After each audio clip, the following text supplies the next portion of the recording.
bien bonjour, mon nom est Frédéric Boran et dans cette petite capsule vidéo on va voir ce qu'on appelle des contraintes sur association.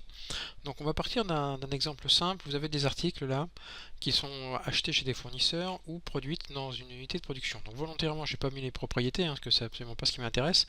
Donc un article il peut être acheté chez plusieurs fournisseurs ou produit dans différentes unités de production. La difficulté de ce modèle, c'est que techniquement un article il peut être lié à aucun fournisseur et aucune unité de production, mais si on a du 0,0, ou alors il peut être lié à la fois à plusieurs fournisseurs et à la fois à plusieurs unités de production. Or moi ce qui m'intéresse dans mon MCD, c'est de dire qu'un article, soit il est acheté, soit il est produit, mais il ne peut pas être les deux à la fois.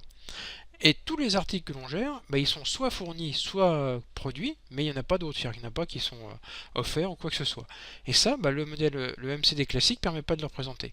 Alors il y a une méthode qui s'appelle la contrainte sur association. Exactement, ça marche de la même manière que les contraintes sur les entités spécifiques. Donc ici, j'ai une contrainte XT entre acheter et produire, une contrainte de partition, relativement à article. Ça, comment ça se lit? Ça veut dire qu'un article, il est soit acheté, soit produit, mais jamais les deux à la fois, ça c'est le X. Et un article, donc il est soit acheté, soit produit, mais ne peut pas être autre chose. Ce qui veut dire que tous les articles sont soit liés à un fournisseur ou liés à une unité de production, mais il n'y a aucun article lié ni à l'un ni à l'autre. C'est-à-dire qu'en fait, le cas 0, 0 n'existe pas, si vous voulez. C'est-à-dire que si un article est lié à aucune unité de production, c'est qu'il est lié à un fournisseur, et inversement, si un article n'est pas lié à un fournisseur, ça veut dire qu'il a été produit. Ça, c'est le T.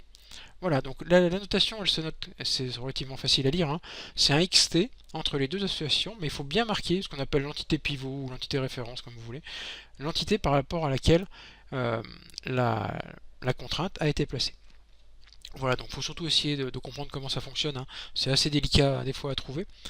Je vous invite donc à aller voir sur mon site pour d'autres exemples et à vous abonner à ma chaîne. Je vous remercie.